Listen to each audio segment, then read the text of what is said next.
Bonjour à tous et bienvenue sur la chaîne de Fouine. Les amis, que de changements. Bon, on va essayer d'être le plus explicite possible. Je regarde beaucoup l'actualité sur les sites anglais, ça je vous l'ai déjà dit. Et là, bam! Annonce, Kabayel, agite Kabayel, paf! Il s'écarte du combat contre Bakolé. Au début, je dis, mais what? Pourquoi? Quel est son objectif? Je comprends pas. Il avait validé la première période, les deux parties étaient d'accord. Mais c'est vrai que je me disais, c'est bizarre que quelques semaines après, on entend parler de rien du tout. En fait, Cavalier s'écarte pour deux raisons. La première, a priori, il pourrait être challenger officiel de Dubois le 22 février. C'est tout un monde la boxe, mais nous, ce qu'on voit dans la boxe, c'est le combat. Mais en réalité, le combat, c'est 1% de ce qui se passe. C'est ce qui se passe derrière les négociations, le blabla, les bidules chouettes, les pépettes. Et en fait, je pense que, voyant que Joshua s'est écarté d'une revanche, en fait, le parti de Kabayel, il était clair, ils se sont dit. Joshua, il va affronter Dubois.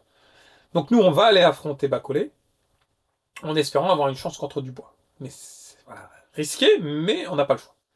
Voyant que il s'est écarté, et voyant que Parker s'est exprimé en disant, bah moi je suis prêt, je pourrais être prêt le 22 février, voyant que Zhang s'est exprimé en disant, mais moi aussi je pourrais être prêt le 22 février pour affronter Dubois, je pense que Kabayel a essayé de sortir l'épingle du jeu. Il a essayé de se dire, mais c'est moi le vrai challenger officiel, c'est moi qui est le premier sur la liste. Ensuite, il y a Bakolé. Ensuite, il y a Zhang. En gros, numéro 3, 4, 5. Il s'est dit, je suis plus légitime qu'eux. Et il a dû rentrer dans les négociations tordues. Et finalement, il annoncerait qu'il y aura des chances qu'il affronte Dubois le 22 février, à Riyad. Si c'est le cas, ça chamboule tout. Mais de toute façon, à partir du moment où il s'écarte pour tenter sa chance contre Dubois, ça veut dire qu'il s'écarte de Bacolé. Si ça se fait pas avec Dubois pour X raison, mais il s'est écarté en fait. C'est-à-dire à un moment donné, on peut pas avoir le beurre et l'argent du beurre. On peut pas être dans deux combats simultanément, ou engendrer deux combats simultanément. Donc là, il s'écarte. La première raison, c'est celle que j'ai évoquée. La deuxième raison, que a évoqué le journaliste euh, concerné, c'est qu'il a peur. Il a peur d'être confronté à Bacolé. Il préfère avoir un chemin différent, moins risqué. Est-ce qu'on peut l'en vouloir pour ça? Oui et non. C'est-à-dire, on peut le comprendre, mais s'il veut être champion du monde, je pense qu'il n'aura pas le choix d'être confronté à des cadors comme ça. Donc, Kabayel s'écarte. Qu'est-ce qui se passe du coup? Bacolé, encore une fois, il se retrouve sans combat. C'est toujours Bacolé, Martin Bacolé, qui est lésé dans cette histoire. Oui et non. Visiblement, si Kabayel s'écarte et réussit à affronter Daniel Dubois le 22 février, lors de la même soirée, il pourrait avoir Bacolé contre Zhang, puisqu'ils sont numéro 4 et 5. Alors qu'est-ce que ça change concrètement pour nous? Ça change qu'on aura un Daniel Dubois contre Kabayel. Est-ce que j'ai envie de le voir? Ouais, ça m'hyperait. Autant qu'un Daniel Dubois Parker, ou qu'un Daniel Dubois. Je pense que Daniel Dubois Zhang, ça me hyperait plus. Mais Kabayel Daniel Dubois, j'ai envie de voir ce que ça donne. Le travail au corps de Kabayel contre Dubois. Dubois, est-ce qu'il est toujours aussi solide, physiquement et psychologiquement, après ces 3 victoires consécutives? Donc oui, pourquoi pas. Par contre, le combat Bacolé-Zhang, là pour le coup, il me hyperait puissance 4000. Est-ce que c'est plus risqué que Kabayel Bacolé? Oui, parce qu'on le sait. Hein. Zhang, il a mis du temps à passer en professionnel. Il a eu une longue carrière amateur. Mais il est un peu comme Gilgamesh, il est performant à un âge avancé. Il a presque 42 ans. Et je crois qu'il n'a jamais été aussi performant dans sa carrière, aussi puissant. Il faut savoir qu'il fait des ajustements. Hein. Quand il a affronté Parker et qu'il a perdu, il était plus lourd que à son dernier combat. Donc il s'est dit, quand j'affronte Parker, je manque de cardio. Mais c'est clair. Regardez le combat. On sent que Zhang manque clairement de cardio, il a du mal. Il s'est dit quand je vais affronter derrière Wilder, pardon, je vais tenter d'avoir une meilleure forme physique. Et je crois qu'il pèse quasiment 10 livres de moins. On est à peu près à, je sais pas, ça doit être 22 livres pour 10 kilos. Ouais, on n'est pas loin de 5 kilos en moins, je crois. Quelque chose comme ça, si je dis pas de bêtises. 4 kilos en moins, 4-5 kilos, mais c'est monstrueux à cette échelle-là. Est-ce qu'il a eu, du coup, un meilleur cardio? Bah, on peut pas le mesurer, dans le sens où le combat il s'est arrêté au cinquième round.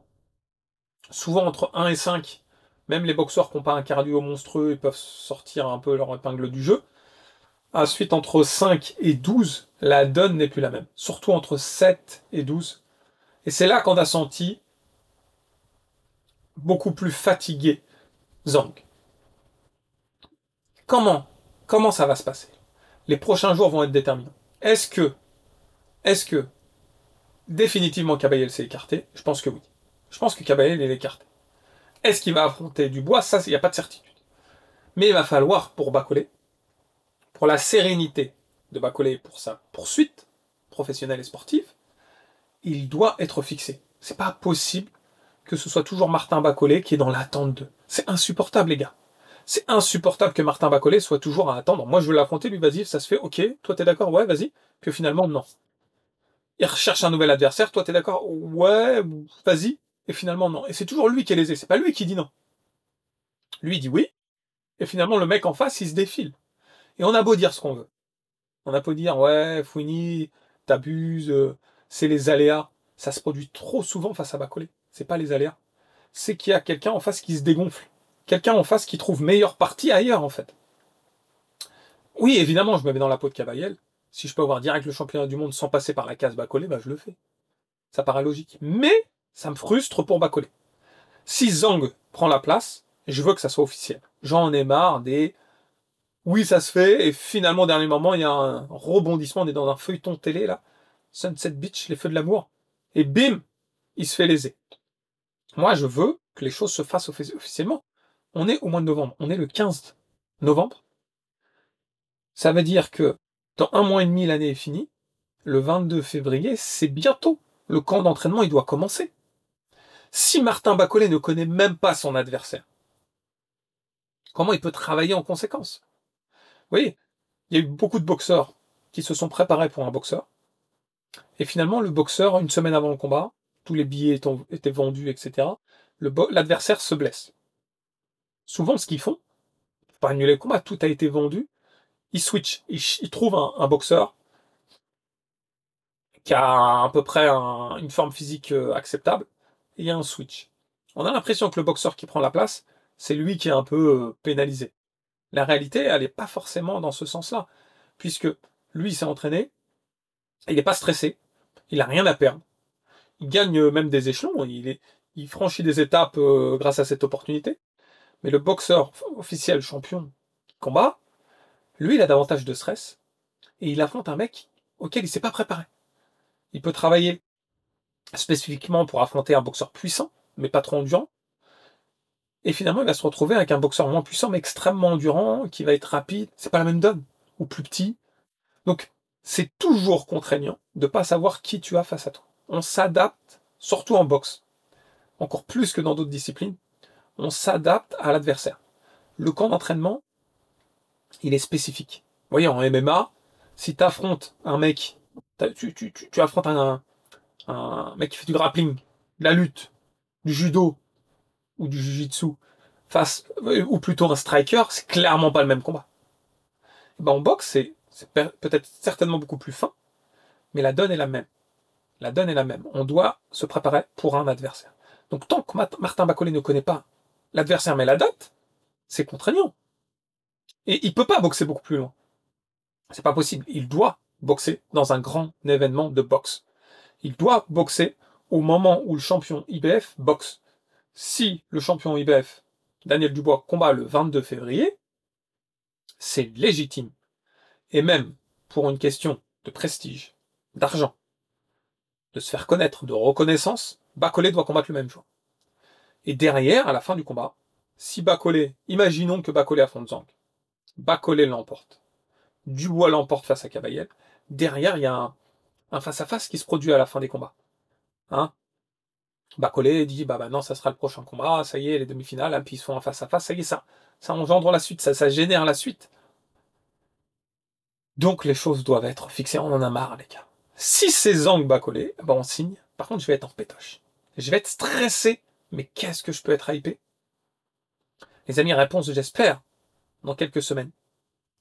Pour le bien-être de la boxe, pour la sérénité de nous, fanboys du noble.